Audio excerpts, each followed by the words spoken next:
Hello, ನಮಸ್ತೆ. ನಾನು doctor Chaitra.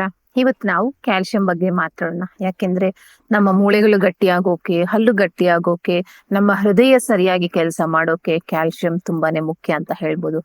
ಸಾಮಾನ್ಯವಾಗಿ ನಮಗೆ ಎಷ್ಟು ಕ್ಯಾಲ್ಸಿಯಂ ಬೇಕಾಗುತ್ತೆ? ವಯಸ್ಕರಿಗೆ ದಿನಕ್ಕೆ ಸುಮಾರು 1000 ಮಿಲಿಗ್ರಾಮ್ಸ್ ಅಷ್ಟು ಕ್ಯಾಲ್ಸಿಯಂ ಬೇಕಾಗುತ್ತೆ.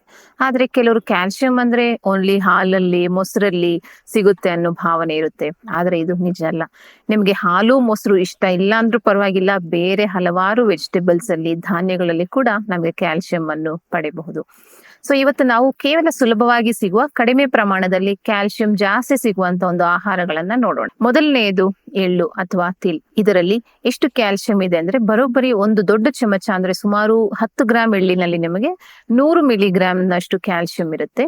ಇದು ಸುಮಾರು 100 ಗ್ರಾಂ ಹಾಲಿನಷ್ಟೇ ಕ್ಯಾಲ್ಸಿಯಂ ಕೊಡುತ್ತೆ. ಅಡಿಗೆಯಲ್ಲಿ, ಚಟ್ನಿಯಲ್ಲಿ ಅಥವಾ ಅನೇಕ ರೀತಿಯ ಸಾಲಡ್ಸ್ ಅಲ್ಲಿ ಕೂಡ ಇದನ್ನ ಹಾಕಿ ತಿನ್ನಬಹುದು. ಎರಡನೆಯದು ಹಸಿರು ಸೊಪ್ಪು.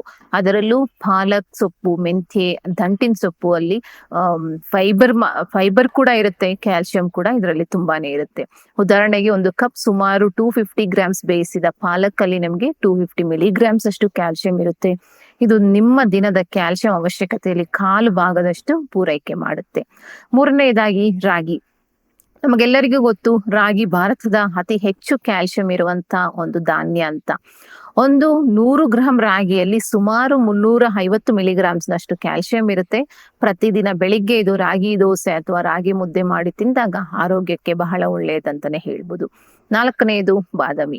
ಇದು ತೂಕ ಕಡಿಮೆ ಮಾಡೋಕೆ ಮಾತ್ರ ಅಲ್ಲ, ಕ್ಯಾಲ್ಸಿಯಂ ಕೂಡ ಹೆಚ್ಚಿನದಾಗಿರುತ್ತೆ. ಬರೋಬ್ಬರಿ 20 ಬಾದಾಮಿಯಲ್ಲಿ ನಿಮಗೆ 45 ಮಿಲಿಗ್ರಾಮ್ಸ್ ಅಷ್ಟು ಕ್ಯಾಲ್ಸಿಯಂ ಇರುತ್ತೆ. ಪ್ರತಿದಿನ 5 ರಿಂದ 6 ಬಾದಾಮ್ನಷ್ಟು ನೀವು ನೆನೆಸಿ ತಿಂದಾಗ ಮೂಳೆಗಳು ಗಟ್ಟಿಯಾಗುತ್ತೆ, ಜೊತೆಗೆ ದೇಹಕ್ಕೆ ಶಕ್ತಿ ಕೂಡ ಬರುತ್ತೆ. ಕೊನೆಯದಾಗಿ ಟೋಫು ಮತ್ತು ಸೋಯಾಬೀನ್. ಟೋಫು ತುಂಬಾ ಕಡಿಮೆ ಕ್ಯಾಲರಿಗಳಲ್ಲಿ ಹೆಚ್ಚು ಪ್ರೋಟೀನ್ ಮತ್ತು ಕ್ಯಾಲ್ಸಿಯಂ ಕೊಡುತ್ತೆ. ಒಂದು ಕಪ್ ಅಂದ್ರೆ ಸುಮಾರು 100 ಗ್ರಾಮ್ಸ್ ಅಷ್ಟು ಟೋಫುನಲ್ಲಿ ನಿಮಗೆ ಒಂದು 150 ರಿಂದ 200 ಗ್ರಾಂ ಮಿಲಿಗ್ರಾಮ್ಸ್ ಅಷ್ಟು ಕ್ಯಾಲ್ಸಿಯಂ ಇರುತ್ತೆ. ಸಸ್ಯಾಹಾರಿಗಳಿಗೆ ಇದು ಒಂದು ಒಳ್ಳೆಯ ಅದ್ಭುತವಾದ ಆಹಾರ ಅಂತ ಹೇಳ್ಬೋದು. ನೋಡಿದ್ರಲ್ಲ, ನೀವು ಸ್ವಲ್ಪ ಪ್ರಮಾಣದಲ್ಲಿ ಜಾಸ್ತಿ ಕ್ಯಾಲ್ಸಿಯಂ ಇರುವ ಆಹಾರಗಳನ್ನು ಹೇಗೆ ತಿನ್ನಬಹುದಂತ. ಬರೀ ಹಾಲು ಮೊಸರು ಅಷ್ಟೇ ಅಲ್ಲ, ಎಳ್ಳು, ರಾಗಿ, ಹಸಿರು ಸೊಪ್ಪು, ಬಾದಾಮಿ ಮತ್ತು ಟೋಫು ಕೂಡ ನಿಮ್ಮ ಆರೋಗ್ಯಗಳಲ್ಲಿ ಸೇರಿಸಿ ನಿಮ್ಮ ಆರೋಗ್ಯವನ್ನು ಕಾಪಾಡಿಕೊಳ್ಳಿ. ಧನ್ಯವಾದಗಳು.